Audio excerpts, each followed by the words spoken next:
What's up, guys? How y'all doing? I've been enjoying our chat here.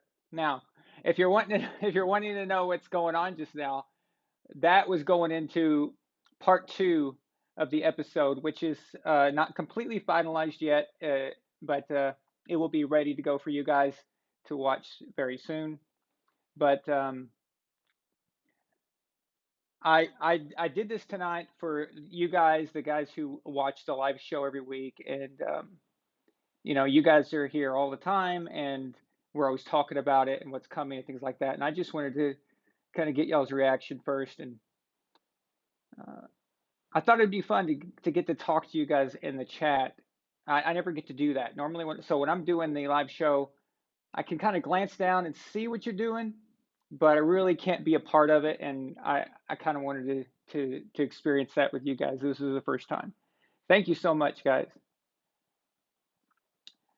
Thank you, guys. Yeah, I wasn't trying to be mean on Rodgers. That's the thing. I don't even. I'm not even a hater on him. It's just it was more of an anger, like it's a reaction to Chris Sims and people like that. They're such assholes. Okay, they're the way they talk about Brady is so disrespectful. It's just so mind-numbingly insulting.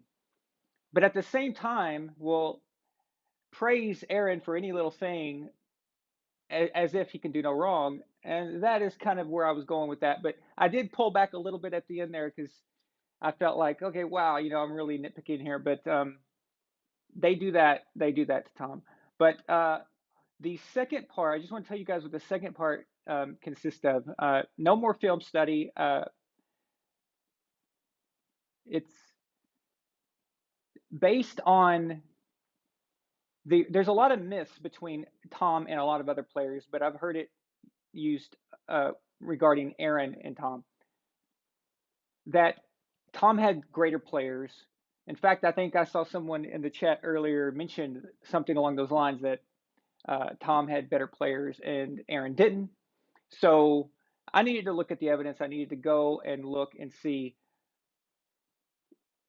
who has the All Pros, who has the Pro Bowlers, and not just that, but guys, I went into everything. I went into side by side statistical categories. I went age age time. So I would compare their ages at the exact age that they were and what they achieved and what they accomplished and what their stats were. Um, I adjust for changes in the league for penalties and things like that. We look at that. We take their best seasons and match each other's best seasons, and we take their worst seasons and match those together. Everything I could think of, I put together for you guys. So it's going to be interesting. And now you see why this took so long because there was so much. And honestly, that's a credit to Aaron because I had a lot to work with. I had a lot to compare with. And, him winning three MVPs, of course, he's got a Super Bowl MVP, but the three regular season MVPs on top of that and a large body of work, it really says a lot about him and how we can actually even have this kind of conversation. Not GOAT conversation, of course. That's not what I'm talking about. But I'm just talking about interesting comparison because they are contemporary, um, you know, peers or whatever you want to call them. I mean, they are uh, each other's competition now, especially with Peyton retiring 5 years ago. And wow, I can't believe it's been that long. But and with Drew now retiring, there's not much left. Ben Roethlisberger is really the only one left, other than Aaron, I guess. Matt Ryan, but Matt Ryan needs to win something, or else it's just a total waste of a career there. So, and I don't know if you guys noticed, but for you guys, I went and got what is that iPencil for the iPad, so I could start downloading the game film and kind of messing with that a little bit there. But the point of the point of the game film was that I wanted to show that both quarterbacks, as great as they are, both made mistakes, and they made some really bad ones. Okay, and these are two of the best ever, right? I mean, Obviously, Tom is going to be number one on almost everyone's list. Aaron is probably going to make most people's top 10, if not top 10, top 15 for sure. But I've seen him in a lot of people's top 10s. And even they screwed up. Okay, so after everything they've seen, after all the defenses, all the possible scenarios that they experienced, they still found a way to to mess something up, screw it up a little bit, get it a little incorrect. And that just shows you how hard the NFL is and why it's so important to have great quarterbacks, because even great quarterbacks can screw it up. But overall, the theme of that was the NFC Championship game was won and lost ultimately by not taking advantage of mistakes. And I know that is a common saying amongst coaches and people when they give interviews and stuff. But the reason they say it all the time is because it's so true. Mistakes are everything. You've got to make them pay for it. Aaron Rodgers gave them a turnover. They cashed it in. You've got to do that. When Tom Brady throws 3 interceptions, if you would have told me that Tom Brady's going to throw 3 interceptions in the NFC Championship game, I would have said they're probably going to lose. Okay. That's not good. You cannot throw 3 interceptions in a championship game. I mean, you can't throw 3 interceptions in an NFL game, much less a championship game. But Aaron didn't cash it. No, he cashed it in once. So he cashed in on one. The others he didn't. And that's on him to get that done. At the end, they kicked the field goal, which is really, really bizarre. I still don't understand that. I've watched that game film 100 times now, editing it. I don't understand why they kicked the field goal. But Jalen had mentioned something here earlier, and I completely agree with you, man. Aaron should have waved them off. Okay, he should have said, "No, sorry. What are you going to do? Kick me off the field?" He should have done that. He should have just completely commandeered the field. I would have. I would have. All right. Now I wouldn't have done that if that's Bill Belichick on the sidelines. But that dude, that little dude who left the Titans before the offense was even good, okay? Why is he there? Like, how did this guy get hired? Why is he on the Packers? And why is he in control of one of the most famous franchises in sports history? What the hell? Tell him, shut up. No, I'm taking care of this. But they didn't make them pay.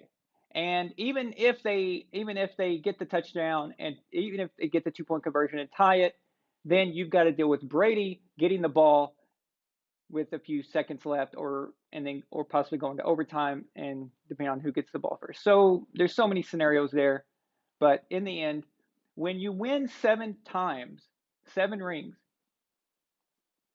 there is no more excuses. Okay, there is no more excuses left. This is a result. This is a result-oriented business. I remember when everyone was calling this. It was a great playoff. It was a NBA game. I think it was 2 years ago, and I can't remember which player. I think he was on the Toronto Raptors, but I don't follow basketball that much, so forgive me. But he shot it, going backwards, and the ball bounced on the rim, and then it bounced up, and then it went everywhere, and then it finally went in. And everyone said, "Oh my God, it's the luckiest shot ever." And I'm thinking, okay, well, no. Okay, maybe that isolated moment, it's lucky it bounced in. Okay, it could have been very unlucky. He could have missed it completely. All right, so like a millimeter to the right or left could have completely missed the rim, and we'd be talking about an air ball. Okay, people don't look at it like that. Or he could have done it just a little bit to the other direction, and he makes it cleanly, and everyone thinks what a great shot. But no, it bounces around a little bit, it goes in. Luck is the residue of design and preparation. Okay, and when you've won 7 times, all the Rob Parkers in the world, all the Chris Simses in the world, the Max Kellermans, the Shannon Sharps, all those guys can say, "Oh, it was Adam Vinatieri. It was, um, the the throwing the ball at the goal line with Seattle, or it's, you know, the overtime, the Falcons collapse or whatever. Anything they want to mention, then how does it keep happening? And that's what I want to know. What is the explanation? What is the explanation there, right? You have to understand how many how many Super Bowls are you going to take off, and he's still the GOAT. Okay, that's what's so baffling about this. And like I said, if you caught the beginning of the video, I I mentioned that I thought season one of the Brady Hate Saga was not season one. I thought it was over. I thought I had done my job. I thought, okay, I've made every single point that could possibly make against Tom, and I'm finished. And that was before he ever went to the Bucks. But then he had that down season in 2019. We all know why. We saw in 2020 exactly. We just saw an extension of why. But it all came back again. They were insulting a 40 at the time, a 42-year-old man. It was like, okay, really, is this really happening? So it all started coming back and coming back, and then he left the Patriots, and then some, not all, and not even most, okay, but a small group of Patriots fans turned against Tom, kind of went all crazy on him, and that created kind of a problem there. So the media got back in their swing of things of hating on Tom, and it all just started over again. It's really bizarre stuff. But yeah, I think it comes down now to just jealousy and resentment. And I don't understand that. When I was a kid, I was not a Michael Jordan fan as far as like, wow, I love him, like I didn't, but I respected him. And the more he won, the more impressed I was. And he even took out one of my teams. My favorite team was the Phoenix Suns. And I loved Charles Barkley and Kevin Johnson and those guys. And Jordan, took a ring from them, and it sucked. It was hard to deal with. I was just a kid, and um, I was like, man, that Michael Jordan, he can't be stopped. Nobody can stop him. What are you supposed to do, right? I didn't start hating him at all. I mean, no, I respected him. I wasn't a Montana fan. I was a Warren Moon fan when I was a kid. Houston Oilers, they never even got to a Super Bowl. Joe Montana came over to the Kansas City Chiefs and beat their asses, put them out of the playoffs. I'm so mad. Like, why? This Joe Montana, of all places, he had to come to the AFC. I never hated Joe Montana. I love Joe Montana. Joe Montana's awesome. I liked him back then. There's no problem. He got us. He beat us. It seems like today, in today's world, everybody loves a winner, right? But if you win too much, you become the enemy. That seems to be the thing right now. It's very, it's a sad thing, but I think another reason why people hate Tom so much is because he's the player that wasn't supposed to be. People are very uncomfortable with the ones who defy all the odds. And most football fans, I'd say the majority that I've met, are college football fans too. And they follow the college, and they are up on all the players, and they think they know who is going to be a great NFL player, and they got the guys they like, and that they think, and they watch the NFL draft and like, oh, I know that guy's going to be good, that guy's going to be good, and then the NFL analyst and the NFL teams, they pay hundreds of thousands, if not millions of dollars, to all kinds of different analysts and stuff to tell the team this guy is going to be great, this guy is going to suck, and all that junk, right? The Cleveland Browns paid like $500,000 a few years ago to tell them that Lamar Jackson might be a good prospect, and they don't even draft him. Okay, so they pay a lot of money, and these guys don't want to be wrong. Well, when you take a guy first overall or second overall, you expect them to be somebody, but you end up getting a Sam Bradford or something like that, right? A guy who doesn't pan out to do anything. And then you get a guy like Tom, 199th overall. Nobody wanted, nobody cared. Only one team looked at him, which was the Patriots. Well, recently other people have said they claim that they were looking at him, but yeah, we know how much truth that there's probably in that. But Tom is a reminder that nobody did their job well that year. Okay, everybody who was evaluating quarterbacks in the year 2000 failed, except for the Patriots. Well, actually, to be honest, they may have failed too because they should have taken him in the third, but he was there and they got him at six. Luckily for them. But the point is, everybody failed in that 2000 draft. Peyton Manning was the chosen one, and I like Peyton. I'm a fan of his, and I enjoyed it when he was playing, and I loved it when Tom and Peyton would battle all the time. But Peyton was the chosen one. He was supposed to be the guy. If anybody was going to take over Joe Montana's position as the GOAT, it was going to be Peyton. He was the chosen one. He was the media darling. He was the college darling. He was the everybody's darling. The fans loved him. I remember I was in high school when Peyton Manning got drafted, and I remember all anyone talked about was this dude, Peyton Manning. Peyton Manning. I'm like, why is everyone obsessed over this guy? He was a big deal. And then this guy comes along that no one looked at and is taking rings off of Peyton's hands. It doesn't make sense. It's that people are uncomfortable with that. Like the old saying goes, people don't kill what they hate, they kill what they don't understand. And in this case, they don't understand Tom. They don't understand how it's happening. They don't get it. How could I be so wrong? And I think this where it comes from. There's a huge bias against guys who are not first round picks, especially quarterbacks. If you're not a first rounder, Drew Brees has dealt with the same thing. Drew Brees has always been kind of pushed aside because people don't see him as a true quarterback. He's undersized, considering most quarterbacks. He's not a first rounder. The Chargers casted him off, and nobody wanted him, seemingly at the time, when he was making that transition and eventually ended up in New Orleans.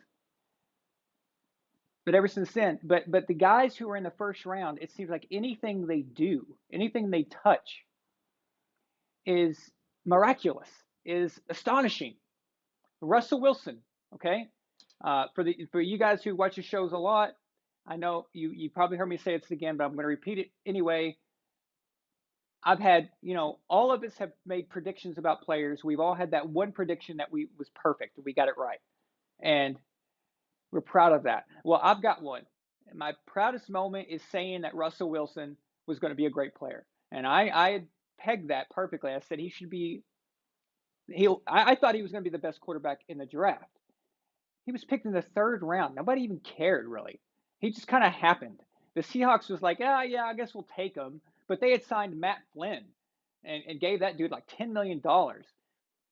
Nobody cared. I'm not going to bore you with the details on why I thought that, but that was my calling my shot, and I got it right. All right, and that I'm proud of that one. But nobody still really gave Russell Wilson his due. Maybe recently people finally started talking about him. But for the longest time, it was the same things as they said about Brady. Oh, Russell was playing with the Legion of Boom. He's getting carried, blah, blah, blah, and all this stuff. I'm like, no, it's not that. He ended up in a situation because he was a third rounder. He ended up with a good team. And that's what happens usually. But no, nobody cares. Nobody cared about that. If he was a first rounder, they'd have cared. All anyone cared about was Andrew Luck and Robert Griffin III. And I know they were hyped and a big deal, but they could do no wrong, right? They could do no wrong. Nobody gave a crap about the other guys. And that's just how it works.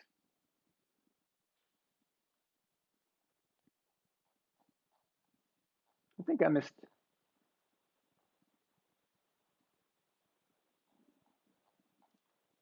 Oh, I'm sorry, guys. I went on a rant there. Usually, Nefertiti is here to grab my attention. Let's see.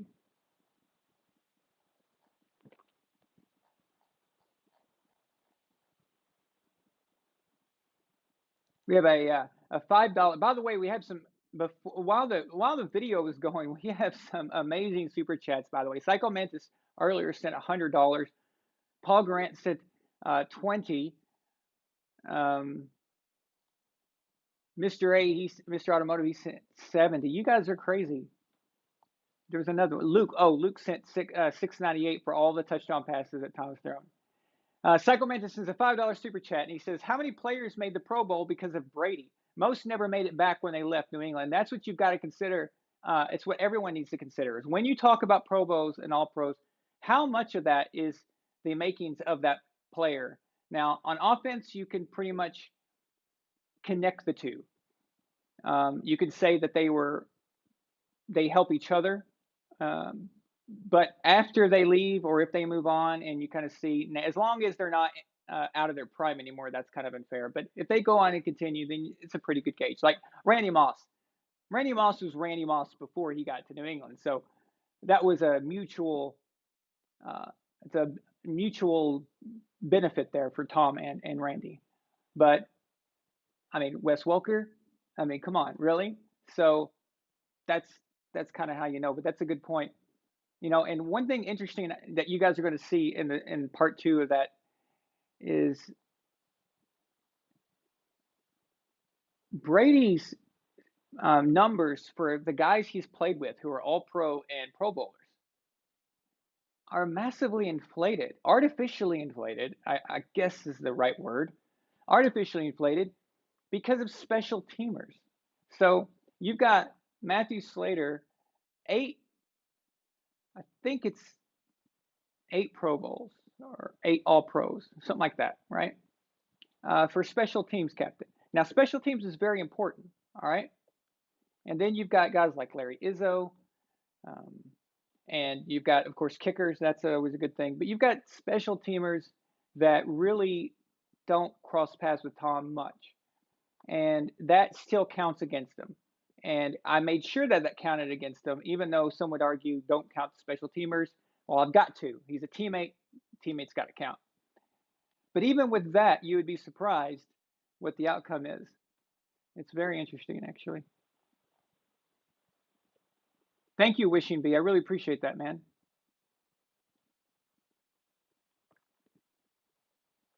But Pro Bowls are a little weird as far as I'm concerned. I don't really care too much about them. For me, it's All Pro. All Pro is what matters. I know Tom's got a million Pro Bowls, and that's great. It looks nice, but that's not what I care about. If I show someone Tom's body of work, it just if I'm in a sports bar and some guy says, "Hey, what show me Tom's career. Why is he so great?" I'm probably not even going to mention Pro Bowls. Like, really, I don't. Who cares, right? It's a popularity contest. Let me give you an example of Pro Bowls. In 2003, Rodney Harrison got All Pro, but didn't make the Pro Bowl. I think it happened to Earl Morrall, like in the 70s, but it's kind of weird. Actually, Aaron Rodgers had a teammate uh, that in the like few years ago got an All Pro and no Pro Bowl. Now, all pro is what really matters. That is, there's only your position and depending on the position you play. But if you're a quarterback, that's it. You're just first team all pro, and that's it. There's nobody else. In a Pro Bowl, there's there's 5 other quarterbacks besides you, and it's just all voted on by the fans. To give you a better example, this year, the football baby Kyler Murray went to the Pro Bowl for the NFC, and Tom Brady did not. If that tells you anything. Brady wasn't the common narrative you hear is that Brady wasn't great until 2007, even though he was elected to 3 Pro Bowls again, meaning he was among the best. Brady wasn't great until 2007. He had 3 rings and 2 Super Bowl MVPs. If that's not enough to persuade anybody, I don't know what else would. Yeah.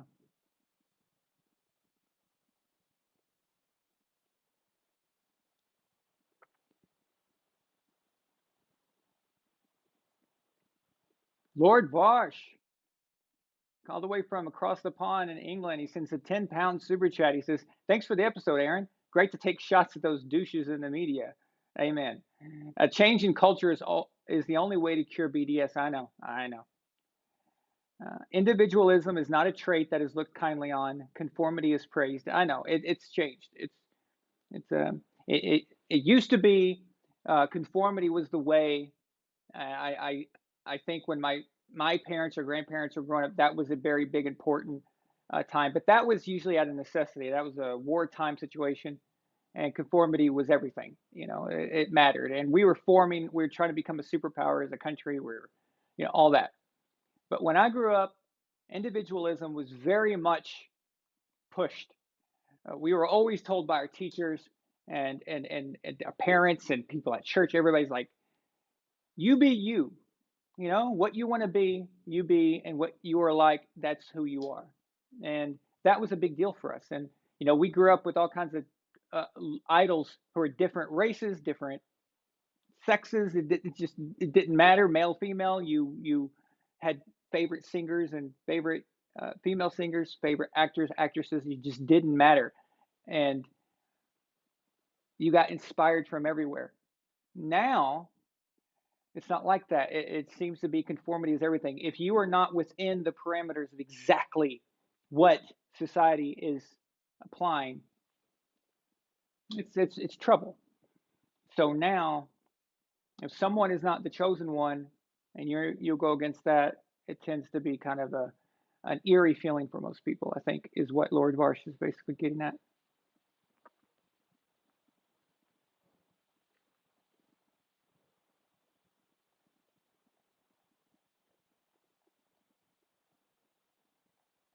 Let's see here. You guys are awesome, by the way. I really enjoyed seeing y'all in the chat. That was a lot of fun. Jared Weaver, $5 super chat. He says Drew Brees went to Purdue because Texas A&M and Texas thought he was too small. Oh, okay. So, by the way, guys, Jared is my go-to college expert. He he's told me a lot, but guess who Texas had as their quarterback? Chris Sims. Chris Sims. Chris Sims. Unbelievable. Wow.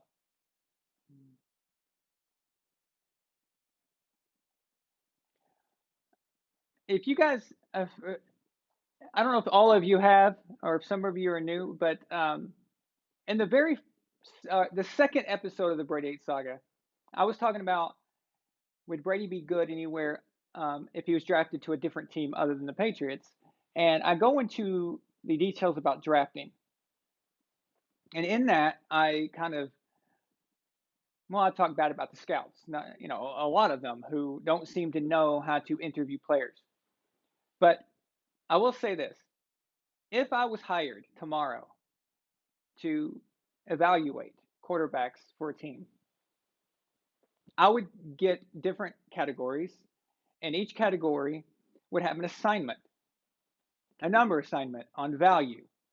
So if it's not that important to me, I'll give it a 2. If it's kind of important, maybe we'll give it a 4 or 5. If it's very important, like the number one most important thing, I'd give it a 10, right? The 10 would go over the mental interview, the actual talking with them, testing their knowledge on the game, seeing how they react, psychologically dealing with them, seeing what their mannerisms are like, and their and honestly, this is gonna sound weird, but are they charismatic? Okay, now they don't. You don't necessarily have to be charismatic to be a great quarterback, but that would be something I would like to see. You've got to be able to inspire your teammates. You've got to be able to make them trust you. Okay, I know for one, and I bring him up specifically because he did win a Super Bowl and he did win a Super Bowl MVP, which is Joe Flacco. But for the longest time, his teammates would say that he wouldn't be able to really inspire them to, and I've always wondered looking back, why those Ravens teams were so good. Why weren't they more consistent? And if you go back and look, it's the quarterback play, and the offense was just all over the place. I'm surprised they didn't win more than one Super Bowl. '09 they probably should have, or no, '08. I'm sorry, '08 they should have. But that's something important. And like I said, it's not a you have to have it, but it's something that I would point out immediately. That's something I pointed out with Russell Wilson, is that I saw, okay, intelligence, yes. Does he know the game? Yes. But look at him. How is he interacting? How is he talking in the situation? He just seems so comfortable. Can this guy lead people? And I know you can throw. I know you can run a little bit. I know you can um, make all the reads that maybe you're supposed to do, or you at least can learn how because you've been doing it. That's why we're looking at you. We're looking at you because we know you can do those things. That's fine. All right. But where are you at up here? I can't, there's certain things you can't teach. You cannot teach how to be a natural leader. You can't teach that. That's something that you just are. It's who you are. And everything else is fixable to the most to a certain extent. As good as Aaron Rodgers is, and everybody thinks he is, right? Do you know when he was drafted to the Green Bay Packers, they had to fix his mechanics. They had to absolutely overhaul his mechanics. And this is something that is never mentioned. It's never mentioned by the experts and the so-called, analysts on TV. They never mention this. And I think this is a huge deal.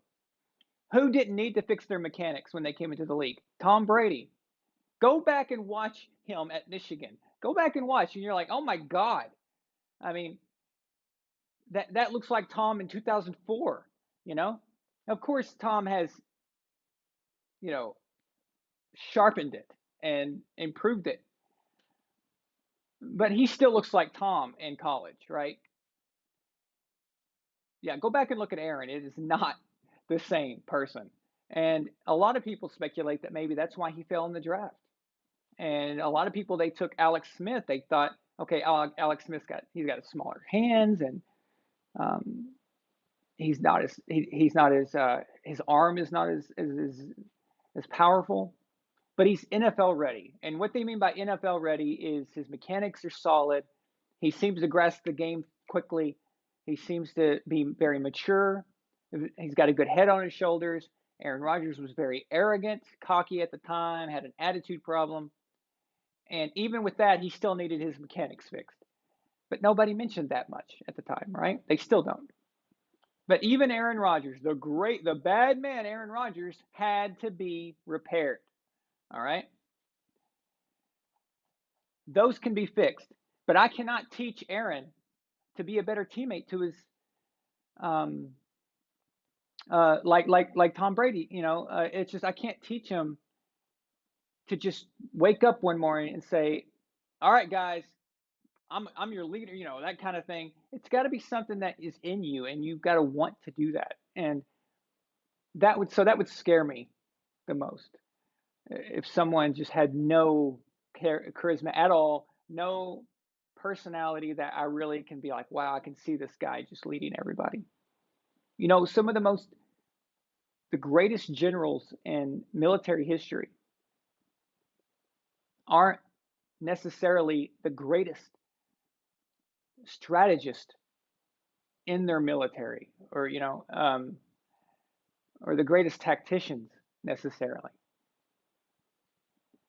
but they have an overview of basically all of the elements that you would want in a leader.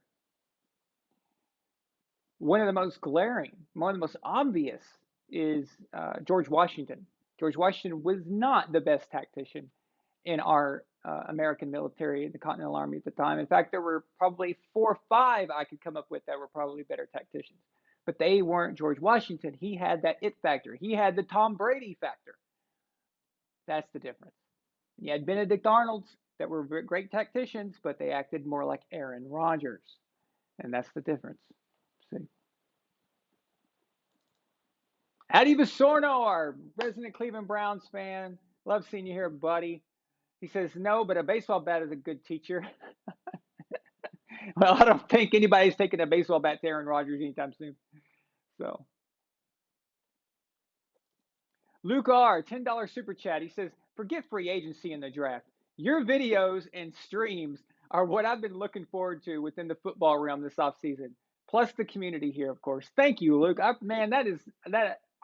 I tell you what, guys, I was a little worried. Not worried. Okay, that's a bad word, but I was just, I guess, having some anxiety about how the episode would be received because it's been so long since we've had one, and I just really wanted it to go well. But I'm very happy with it, and it seems like you guys are happy with it so far. And we got more to come, baby. We have a whole season to look after because not only do I have plenty of subject matter to at least bust out 10 episodes, but guys, this season, this going up into this season, the Bucks just signed back all 22 starters from the Super Bowl team. This means that they are the only team in the history of the NFL in the salary cap era. So this is going back to 94 that has been able to do that. Now, there have been other teams in NFL history who have done that. I know the Steelers did it in '79. Jared, you had mentioned that to me. But there was no salary cap. So there was no free agency kind of thing the way we know it. There was kind of a free agency thing, but it was very weird and very odd. Like guys just almost never moved teams, especially if you were like an elite team like the Pittsburgh Steelers. But to do that in the salary cap era is very, very difficult. And there's going to be a lot of haters this year. It's going to be worse, okay? Last year they were kind of impressed by like even the haters were like, "Wow, Tom, old dude out there getting it done. Wow, shocking." And they didn't believe it. They didn't believe it was going to happen all the way up to the end. Okay? They were certain Drew Brees is going to take them out. Aaron Rodgers will take them out. Oh, Patrick Mahomes. Patrick Mahomes is the GOAT. Patrick Mahomes could do anything. He's got torque. I mean, he's got Tony Romo on his side. What more do you need, right? Surely he's going to take out the old man. Didn't get it done. Now people have had the off season and they're going to have this whole summer to think about it, to stew on it, to get pissed off about it. Yeah, it's going to be much different. Now they're going to be watching every single week praying for their downfall, praying for Tom's downfall. And it ain't going to be just Tom's. Guess who's going to be back in the game? Our New England Patriots. So now, as regarding the Patriots, I'm not going to make any claims right now. We need to see we need to see the preseason. God willing, there'll be an preseason, but we need to see what the deal is. So, but I don't expect 7-9 again. That just I don't see how that's possible. So there's no way Bill's gonna no way Bill's gonna let that happen. So there's gonna be a lot of pissed off people in the NFL. We're going to have plenty of material. By the time next season's done, I mean, actually, hell, by the time the year is over with, we may need a Belichick hate saga as well. So, yeah, we'll see. Maybe we should think about that. The hate for Belichick isn't really that intense, though. So,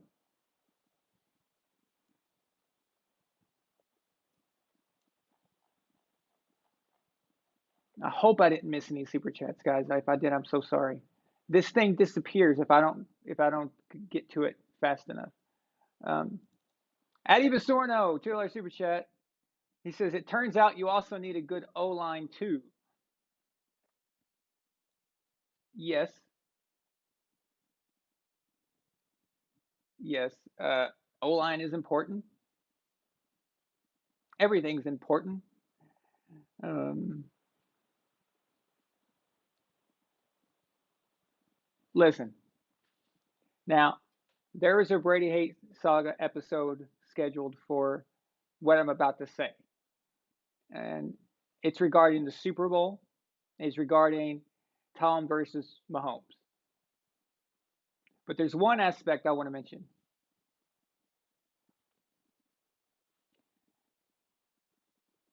Everybody is making a big fuss. Now, I'm not saying Addy is, it's just Addy reminded me. Everyone is making a huge fuss about. Actually, let me grab this one real quick. Jared, as a $5 super chat, he says, I pointed out the 79 Steelers to show how impressive it is to keep a team together. From 1980 to 2021, it hasn't happened. It's exactly, dude. It's crazy, right? And the closest team to do it in the salary cap era is, ironically, the Green Bay Packers.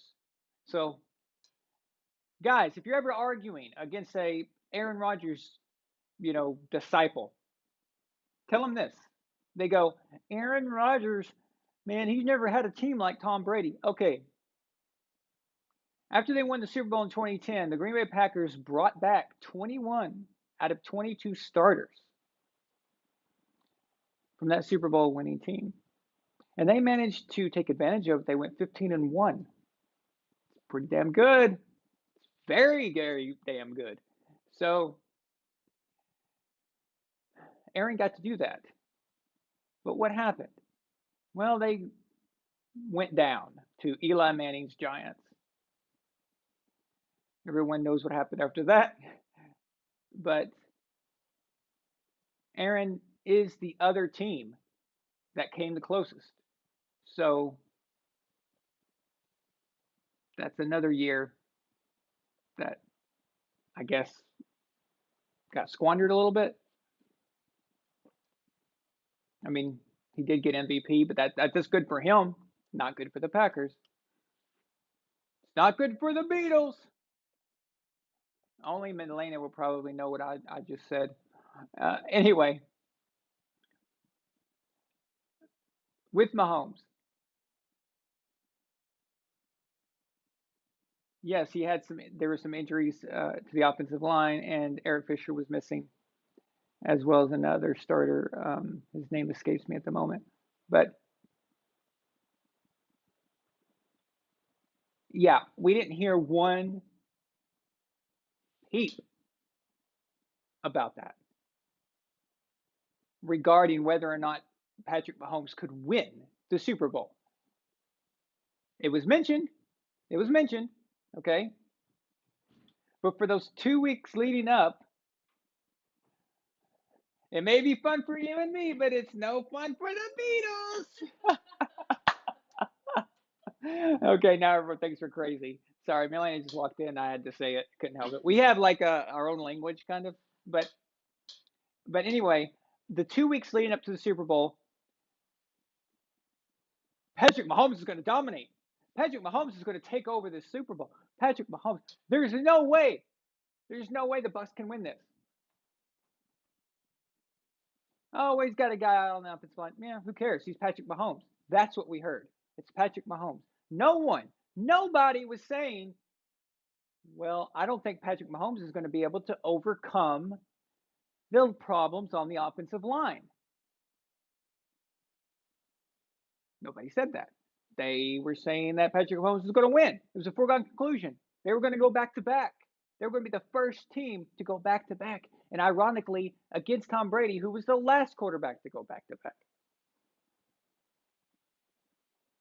But then the game happened. Somehow the offensive line is responsible for everything. The Chiefs' offensive line is responsible for everything. Apparently, it also made the Bucks' offense completely awesome. And somehow it made the Bucks kicker accurate, I guess, somehow. But okay, we won't concentrate on that. But the offensive line was the whole trouble, right? Okay. But I thought Mahomes was God. Now, if they had listened to people like us who actually look at all of the aspects of the game, I thought, and I know a lot of you guys did. In fact, one of you, and we'd have to go back in the records to look, but one of you are the ones that pointed out to me and said, I think that might be a bigger problem than people realize. And then I had said, you know what, that's interesting. I looked into it more and thought, yeah, this could be a huge advantage for Tampa Bay on defense. So props to you. But if you remember who you are, mention it so I can give you props. But No, no. It was Mahomes was going to win, and that's it. That's it. That's just how it's going to be. And then after the Super Bowl happens, that's all we heard. That's all we heard. Mahomes' offensive line. Oh my God. Okay. So that's all it takes to derail your team? Mahomes lost one game all year up until that point. And you lose Eric Fisher, you lose another starting offensive line. Now, to someone like me and someone guys like you guys, you'd say, "Wow, that's problematic." That is problematic. But it can be helped. You're just going to have to do things differently. And what do you do differently? Here's what Andy Reid should have done differently. Changes the offense, changes the game plan, scraps every single thing that you've done all year. What does that mean? That means no more hero ball. That means no more Mahomes running around trying to play hero. It means no more Mahomes trying to play like he's a shortstop for the Yankees. Okay? You're not Derek Jeter, dude, sitting there throwing sideways and stuff. I know it's cool looking. Okay? It is. Props to him. Okay? But no matter what, they didn't get through. So why didn't Andy Reid change the game plan? Why didn't they alter it, even at halftime? Here's the answer: because they couldn't. They couldn't. Mahomes doesn't can't play like that right now.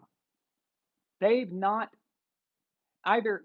I don't know. I'm not going to say that he can't do it. I just don't think it's been coached in them. But they have not been able. They have not been coached to do anything else. They are one way. They are, and if that breaks down, it's over.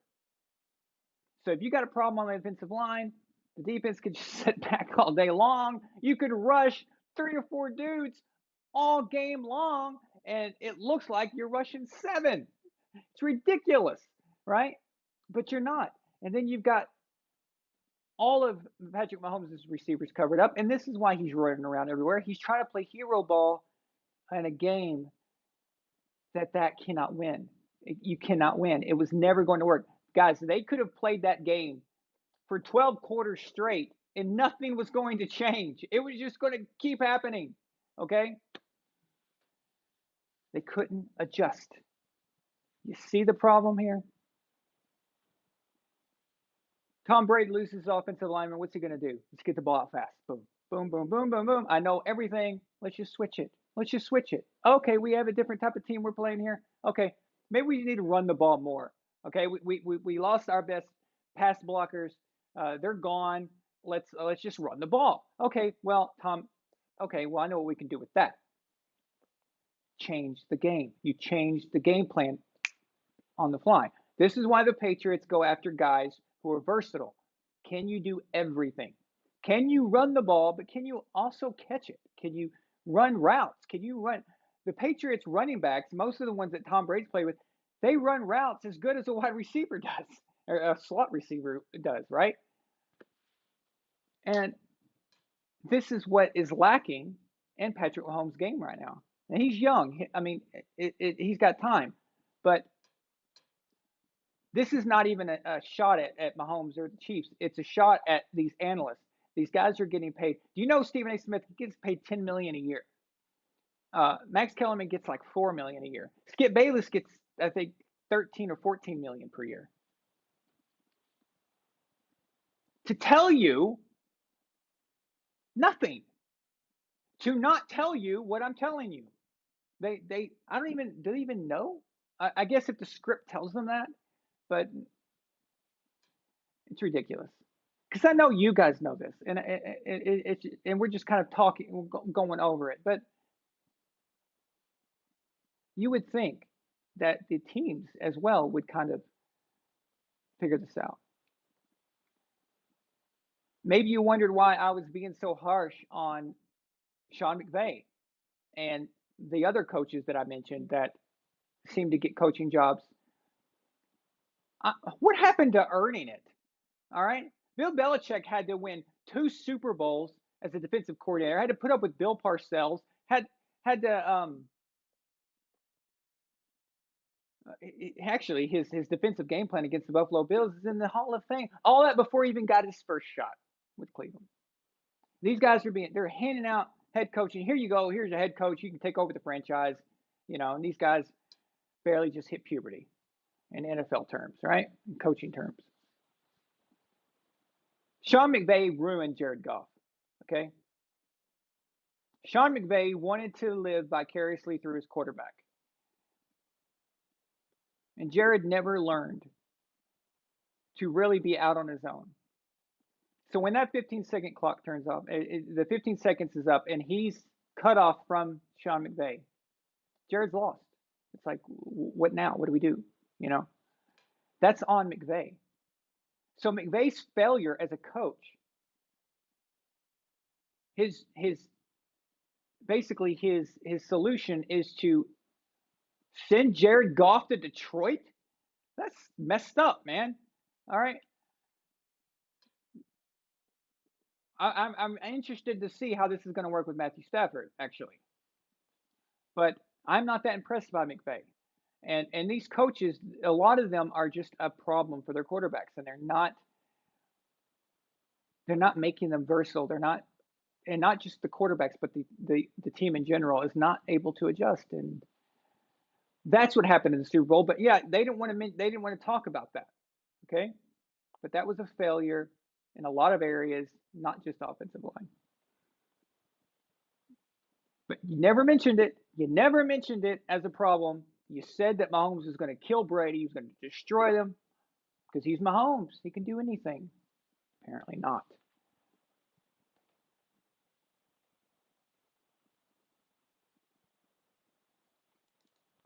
Lord Varsh, £5 super chat, says, feeling on our quarterback situation going forward, I really don't want to see Bill force himself to take someone. This draft doesn't have great depth for quarterbacks, in my opinion. It's interesting. The 49ers recently traded with the Dolphins to move up. Presumably, the 49ers are looking at a quarterback.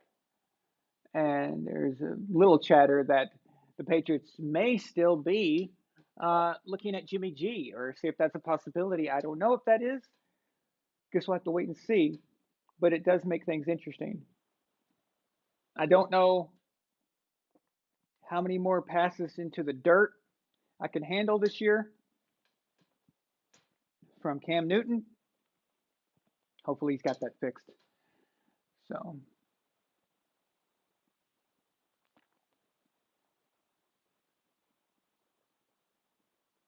penalties. Michael Swearingen said that he heard a ton of whining about the penalties. Let's talk about penalties. Let's talk about bad officiating. Where do you want to call it? Okay. Watch Super Bowl 52. Go watch Super Bowl 52 and tell me about bad officiating. To my knowledge, I know I don't, and I know here we don't. None of you guys do, but we don't even complain about that Super Bowl. It's like we complain about it, but it's not really that. We complain about things that are to do with the teams themselves and the players themselves, but we don't complain about that. Whatever, man. And go watch Super Bowl 40 between the Steelers and the Seahawks. You want to see a travesty. You want to see, I mean, come on, man. In this Super Bowl, there are a few calls that I probably wouldn't have gone with. I would have held the flag on. But there are some, especially the most pivotal ones.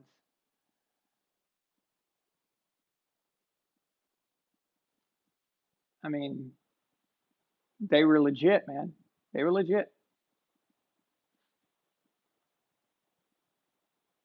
That's the NFL world we're living in right now, and that's the rules that they created. It sucks. I don't like it any more than anybody else, but Those are the rules. They're terrible rules. I know. I mean, you barely touch the quarterback. You barely look at him, and you get a flag. I mean, it's ridiculous, but it's how it works. So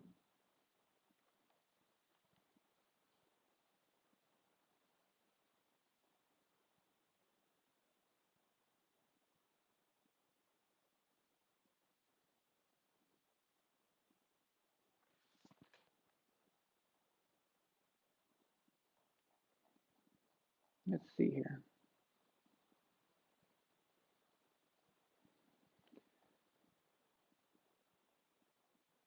John Thomas Chavez, $5 super chat. He says, "I guess Bill calling out his players in the film room works." Also, wasn't Marino supposed to obliterate San Francisco in '84? No way Montana could win. That's exactly correct. It's exactly right, John. Man, I like seeing the young fellas talk about football history like that. Well done, John. In fact, John, it's not the first time you've impressed me recently. You were on the Facebook group talking about um, Sir Walter Raleigh, and I thought that was pretty impressive for a kid your age. So, but he says about the obliterating San Francisco in '84. Yes, Dan Marino. I mean, why not, right? 48 touchdowns, over 5,000 yards. No one had ever seen that before. He was the Mahomes of 1984. And there's no way Montana and the 49ers could win, right? They're just too they're just too robotic. They're too systematic. There's no fire there. There's no passion. There's no highlight reels. Marino is, blah blah blah all over the place, man. He's just a highlight reel waiting to happen. Does that sound familiar to you guys? I think I saw someone on here mentioning that Tom's boring to watch. I, really? Okay. Well, maybe it just depends on the person. Okay. I love strategy. I love chess. When it comes to video games, I play primarily strategy games. So the ones where you build worlds and negotiations and things like that. I love stuff like that. And my favorite board game is Monopoly and Risk, and those are all strategy based. When I watch Tom and other guys similar to him, like Peyton Manning, for example, and Drew Brees, and actually Aaron to a certain extent, I like watching them at the line, and I like watching them shift things around and what they do. That I love that stuff. Okay, that to me is exciting, and I like seeing the other stuff too. Okay, I think it's cool when Mahomes is running around and doing cool stuff and sideways in the air and throwing the ball, and that's cool, man. Yeah, it's entertaining. Hell yeah, it's entertaining. Would I take Mahomes on the Patriots right now? Of course I would. Of course. But there's other guys I'd pick over him.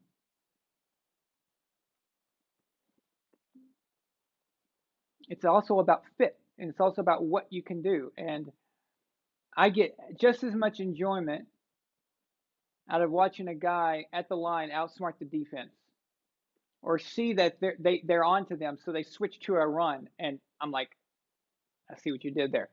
That's awesome. Okay, I get just as much entertainment from that as I do a guy running around, you know, doing something with the ball. So I love all of it, and I just don't. The only reason, if it sounds like I criticize the running quarterbacks, is because what I'm referring to is not at the time. I'm talking about the big picture, the long term effects. It's not going to last. Okay, and like I mentioned in that episode a while ago, Mahomes is going to have to adjust. He's going to have to. He cannot afford to run like, what was it, 300, 400 yards, run for his life. Okay, in a Super Bowl again if he wants to win another one. He can't do that. You've got to learn how to get rid of the ball. You've got to learn how to get rid of it fast and know to who it's going to. Okay. Now I know he's young, but Brady was doing that stuff. Actually, Brady was honestly. I know it's a high standard, But everybody wants to say that Mahomes is going to be the next GOAT, right? Well, let's hold him to that standard then. Brady was doing that in 01. Okay. He did that in the Super Bowl against the Rams, but he did it masterfully against the Panthers and the Eagles. And that was only his third and fourth years starting. So you got to change your game, Patrick. You got to. And like I mentioned, how many games has Aaron Rodgers missed? Those are wasted seasons that they could have done something, and they're gone. So. And also, I think that kind of style is going to take years off of his career. I don't see Aaron playing into his 40s at all. So they got him 3 MVPs, but I think he'd rather have the Super Bowl MVPs. What would you rather have, guys? 3 Super Bowl MVPs or 3 regular season MVPs?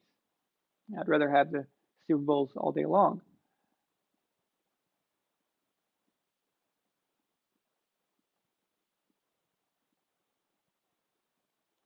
Cried Wolf, $10 super chat. He says, there was a point in the mic'd up video where it shows Mahomes telling Reed, keep giving me the ball and I'll keep slinging it. I believe it was that mindset that costed them the game, and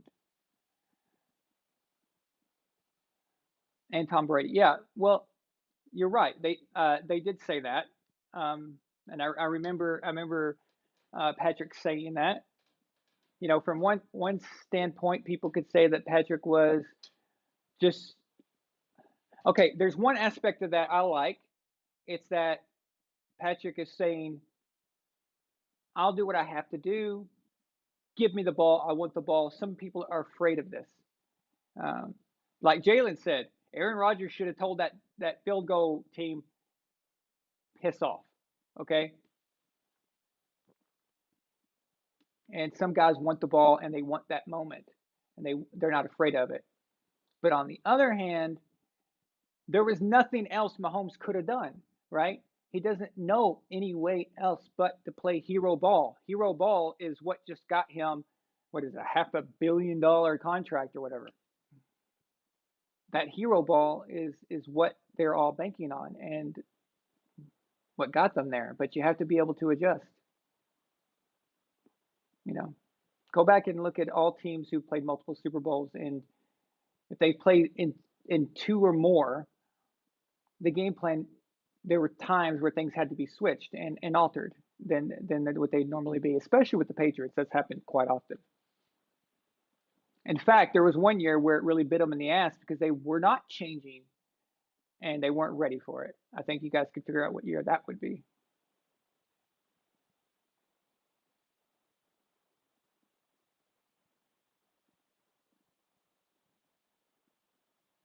Shaq, I think this Patriots team, I think what this is that I think Bill is trying to go early dynasty, 01, 02, 03, 04, that kind of thing.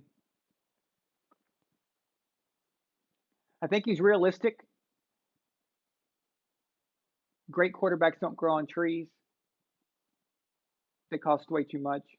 And even if you overpay for one, there's no guarantee that they're going to be like Tom. I think the closest thing to Tom right this minute, the closest thing, you're not going to get Tom anywhere, well, obviously, but if you want to take a guy and just pick him up, put him in the New England Patriots situation and go, wow, it seems like Tom is kind of here, okay, is Matt Ryan. But the Falcons are not giving him up now. They flirted with it a few months ago, but now they backed off.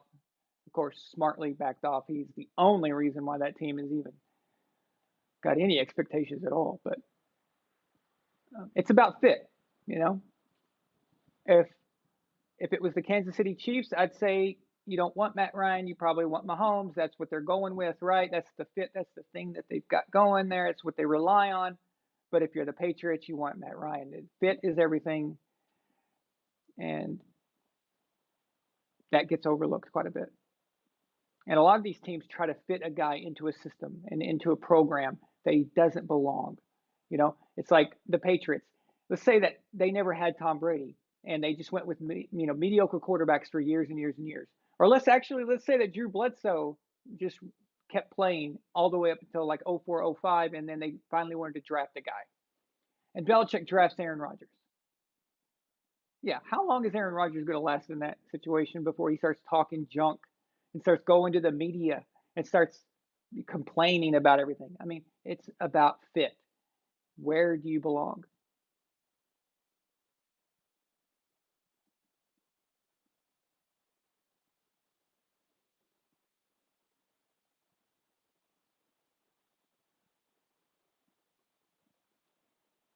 I'm just trying to catch up here, guys.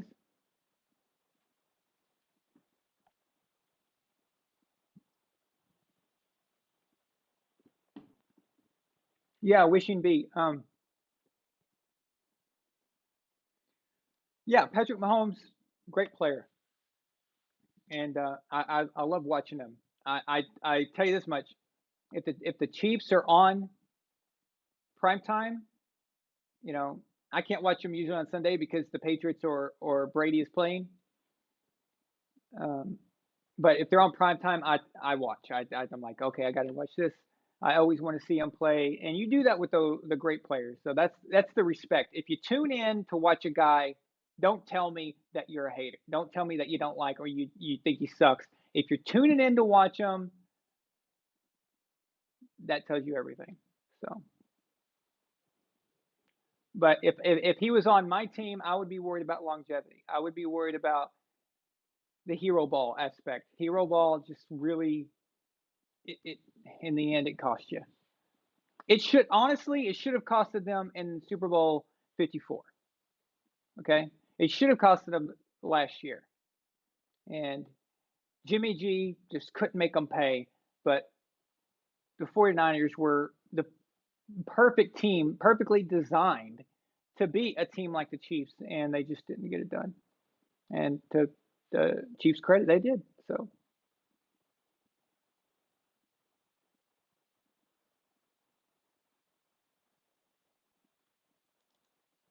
Shaq, $5 super chat. He says, I am very interested in what L. Jackson and these other quarterbacks do this year.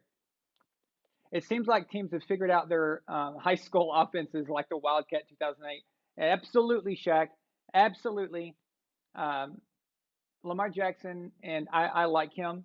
I think he's a good dude, really nice guy, and I like his attitude and all that.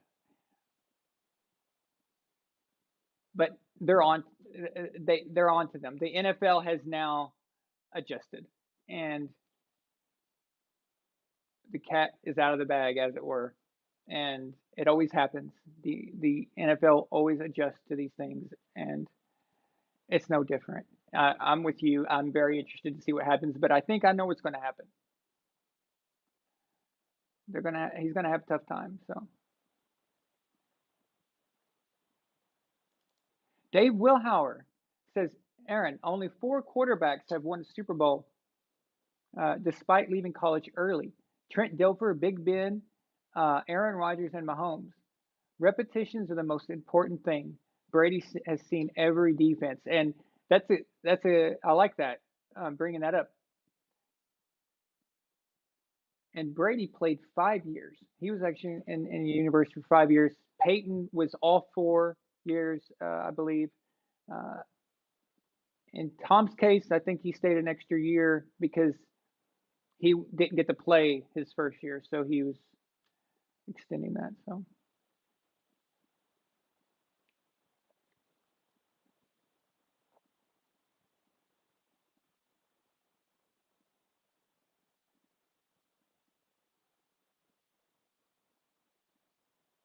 yeah, Lord Varsh. The thing with Matt is I've seen people, and this really just annoys the hell out of me. Somehow Matt Ryan is getting blamed for everything that's gone wrong with the Falcons. I don't even understand how that's possible. Matt Ryan is the only reason why the Falcons were ever anything to begin with. Him and Julio Jones are the Falcons. Okay, that's it. And you gave him a competent team, and he wins MVP. And if the Falcons are playing anybody Okay, anybody ever, ever, other than Tom Brady and the Patriots and Belichick. You play with anybody else. Matt Ryan is a Super Bowl champion right now. And Matt Ryan is the first guy since Kurt Warner to win Super Bowl MVP and regular season MVP in the same season.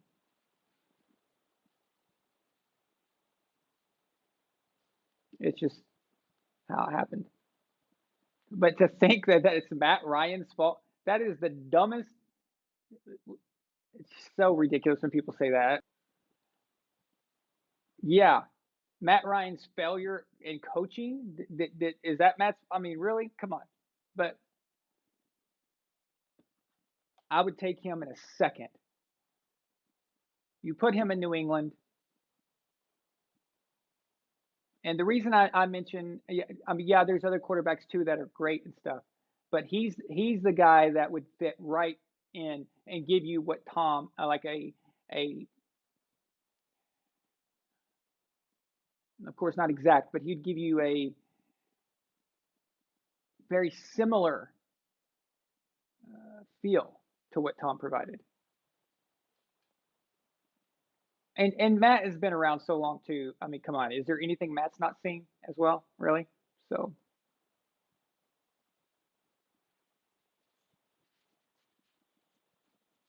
yeah, I did think it was weird that Mahomes got MVP, Super Bowl MVP last year. That was kind of odd, but yeah, whatever. But they the Chiefs really didn't have a standout player though, did they? I mean, there wasn't really anybody to give it to.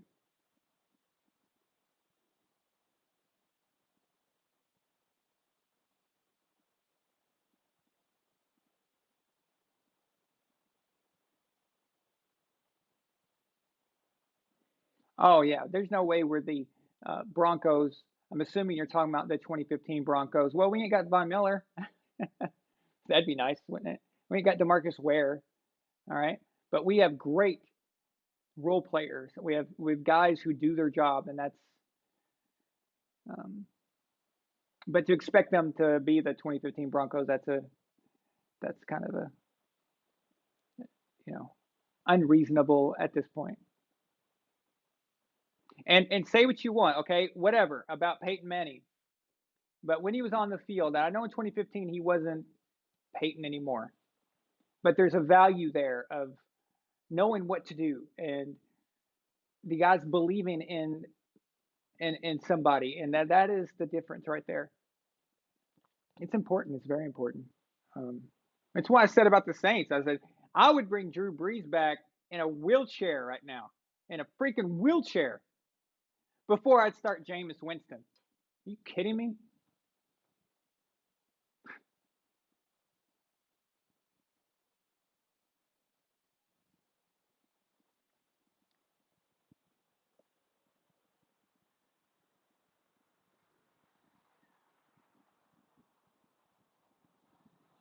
Nobody has any reps in anybody's pocket. I am listen. The NFL is not rigging games for players. It's just nonsense. Do you have any idea? Okay, do you have any idea the disaster it would be if the NFL was caught rigging games? Anytime you look at a risk, okay, and risk assessment, anything. If you're a doctor and you're trying to help someone get over cancer, but you've got to nuke them before it hoping that it kills the cancer before it kills them, you've got to take a risk assessment. Is it worth it? What is the up and down? It's like global warming, okay? It's like global warming. Everyone says talking about global warming is going to kill us. No, okay? It's a game. It's a game of technology development, human development versus how long this can last. Our style of living that is producing, uh, pollution and problems in the climate, that level of civilization, that type of civilization that we are, will not last long enough to destroy the earth. Is basically the idea. Okay, um, so from I'm talking about from one standpoint. So one standpoint is technology will come along and civilization will be altered before there's a big enough problem where it's irreversible. Okay, so that's the risk assessment. Is it worth it? Are we okay? That kind of thing.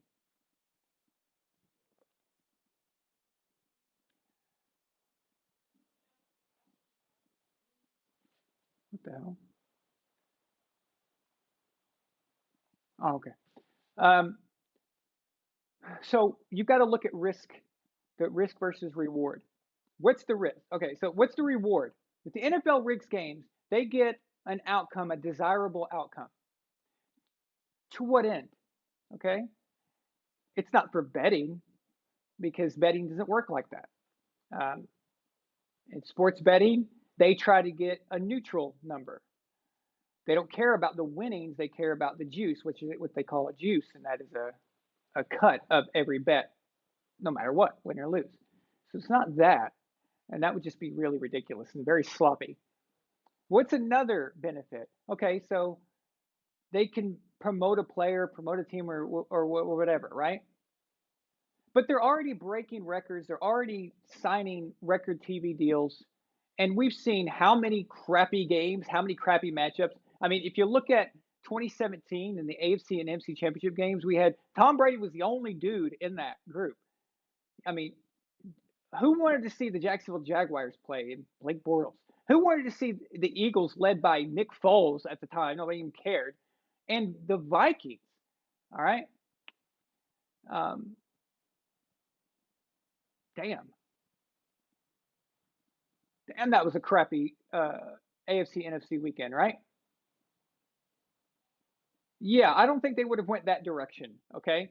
I mean, they had an opportunity to put Pittsburgh up against Patriots in the AFC if they wanted that, right? If they wanted that. So if in the NFC, why not get Packers against Russell Wilson and the Seahawks? It's just ridiculous, okay? But anyway, what's the reward versus the risk? What is the risk? If you are found out, if you're caught, it's over. It's over. It's done. It's finished. If the NFL as an organization is caught rigging games, they lose every sponsor. They everything is just done. Nobody's going to care anymore. It's over. And you'd have to be the dumbest person in the world to take that risk. It's not worth it. Even if rigging games, and if you stopped rigging games, their profit would be cut by 75%. Okay? That's still not worth the risk because you'd have nothing. You see? And that's it's just so absurd. And by the way, do you have any idea what it would take? Okay? Our own government cannot keep a secret. Okay? The people who are supposed to be good at secret keeping cannot keep secrets, and you expect the NFL to keep their mouth shut. Sure. Yeah. No. The problem is that bad calls are made. Sometimes your favorite team doesn't get it. That's all. That's what happens. It sucks. Occasionally, you'll get a ref that might go rogue, and he might be on the take. You know, he might be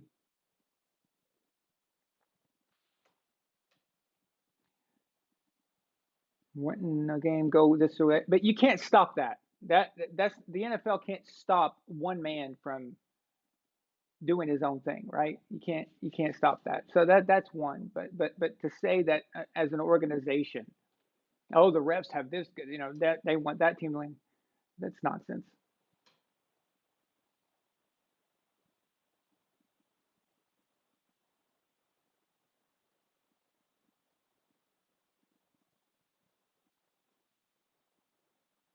Yep, Matt Ryan, very underrated, very underappreciated.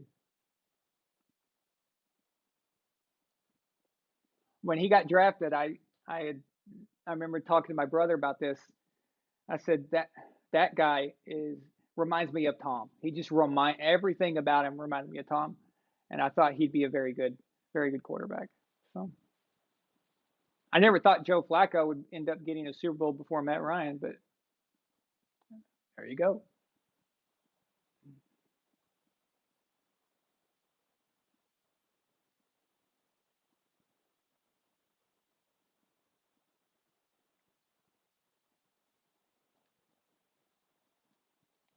Oh, we got a super chat from Dave. $5 super chat, no message, but thank you, Dave. I appreciate it, man.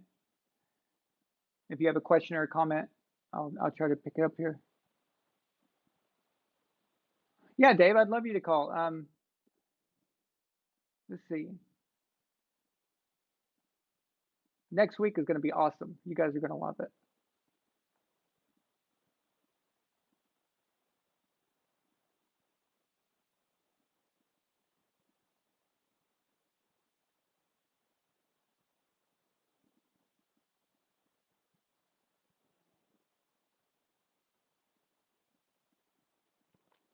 The only okay, I'll admit this. The only situation where I could see that something was up, something was wrong, very suspicious, was the Saints Rams. The Saints Rams NFC Championship game. And the one thing I'll mention is that there was something up with the side judge. The apparently he is from LA, had something to do connection with the Rams or whatever, something like that. And there were a few things about him that were very suspicious. Is it possible? Yes, it is. How he missed that call is is a it's just a question that will never get answered. I mean, it's just how in the hell do you miss that? How? You just don't miss that. That's it's ridiculous. So if anyone wants to say point to a moment where maybe a ref was uh was dirty, I I would say that one. That's the one I'd pick. But I can't think of too many others. Um, most of them is just pure incompetence. But that one just seems to be too obvious to miss. I just don't see how you could miss that. Very bizarre.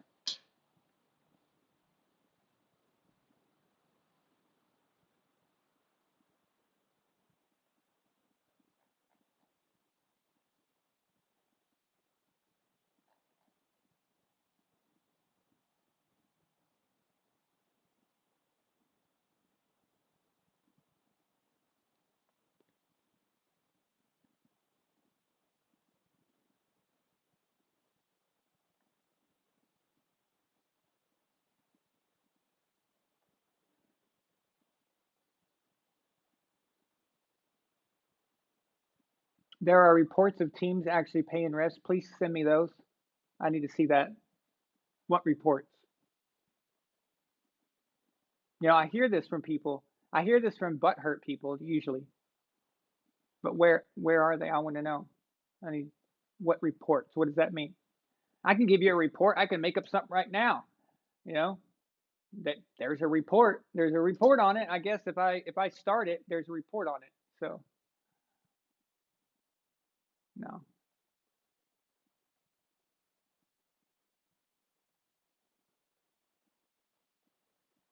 After the Earth is destroyed, Brady will win another Super Bowl. Odd Son M8 says, I wonder if Brady's visit to New England this season will be a win or a loss like Manning's return to Indianapolis. That's interesting. I've wondered about that.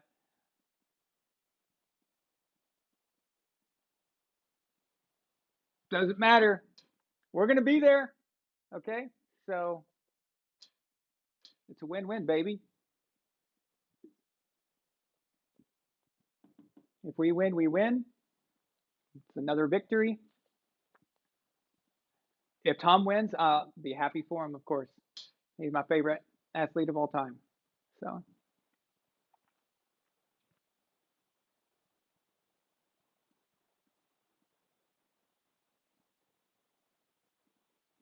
The To be honest with you, the game is important to us because it's just, and everyone wants to watch. It's Tom versus the Patriots, and Tom's going home. But the game is actually kind of, it doesn't count any more than any other game. So, you know, at the end of the day, Tom, until the Patriots win a Super Bowl again, Tom has got the advantage no matter what. And it's the same. You mentioned the Colts. So what happened? Peyton went back to the Colts and he lost. In fact, he's lost to them twice. They even got him in the playoffs once. And that's got to suck, right? Losing to your old team in the playoffs. But at the end, Peyton is the one that ended up with a regular season MVP with a different team. And Peyton ended up with a Super Bowl, a Lombardi trophy. And the Colts have still not got one. In fact, they've not even gotten back. So, again, at the end of the day, at the end of the career and all that, Peyton won, even though he lost the regular season games. So, but for New England, it's about the Lombardi. So,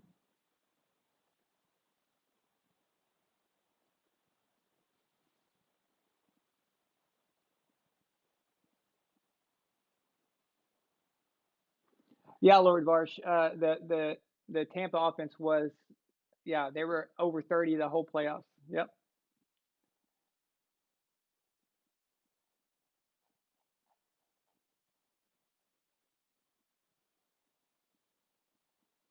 Okay. So, I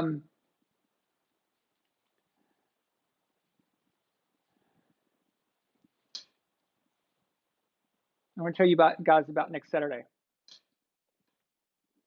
We're finally unveiling the Von Allen Sports first quarterback supreme leader, which is our version of the NFL MVP award, because apparently they don't seem to know how to do it correctly, at least in my opinion.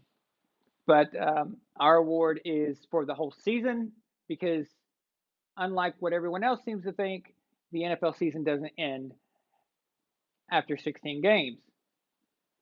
It continues. And I really don't think a guy is an MVP who gets bounced in the playoffs, especially early on. And how many times have we seen that happen, right? Doesn't mean that you can't be Von Allen Sports supreme leader if you lose in the playoffs. That's not what that means either. Of course not. Okay.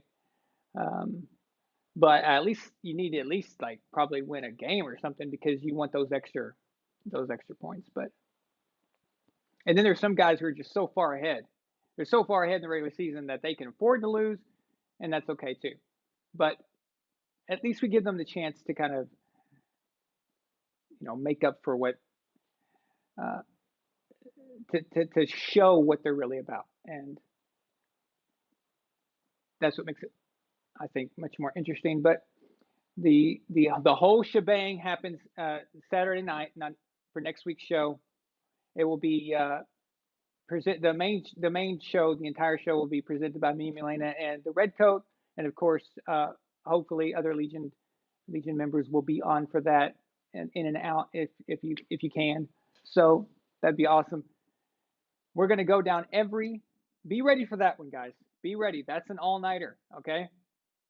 So we're gonna go down every player, every single player, and explain why they're there and explain how it works and why the statistics and the point system works the way it does.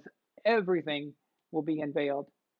But the biggest, most important part is that the player who is the winner of the trophy, we are having a trophy designed, custom made trophy designed, and it's going to be very expensive.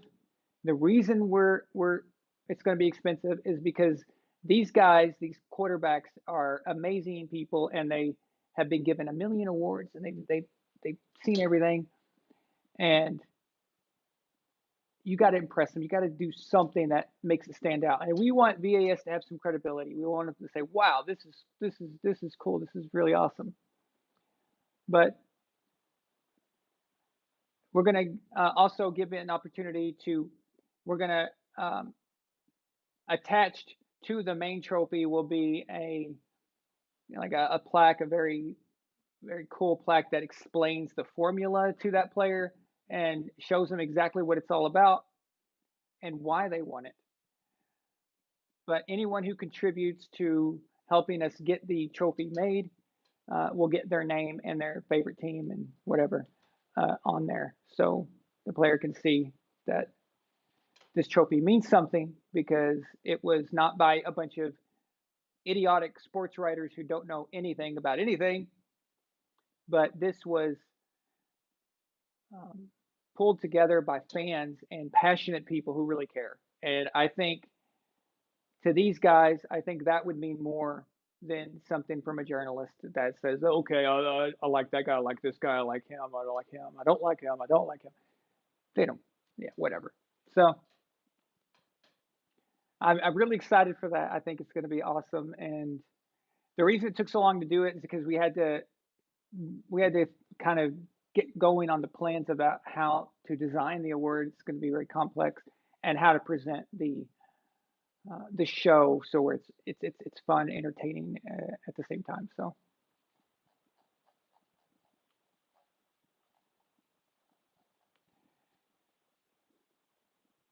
nope, no points or votes from clueless hype train writers from the mainstream media. This is straight up who was the best quarterback in the NFL. That's what it's about, and we have all kinds of different criteria.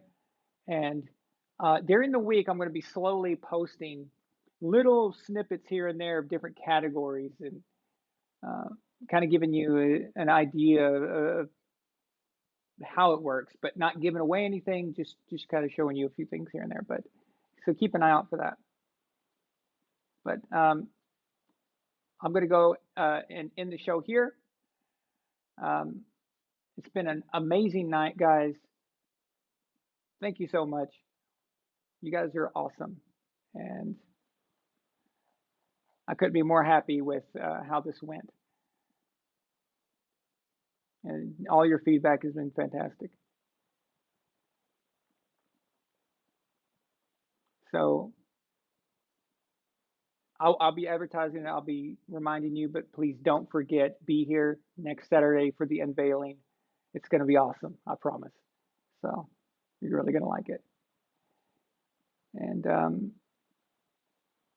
I can't wait for you guys to see the full version of this episode. So thank you so much. Thanks to all of you who sent those super chats, especially Mr. Ray and Psycho Mantis, those huge ones that really, honestly, it's phenomenal. Thank you so much. And that goes a long way for this.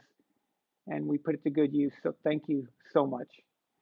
And I will see you guys soon. All right. Talk to y'all later. Good night, guys.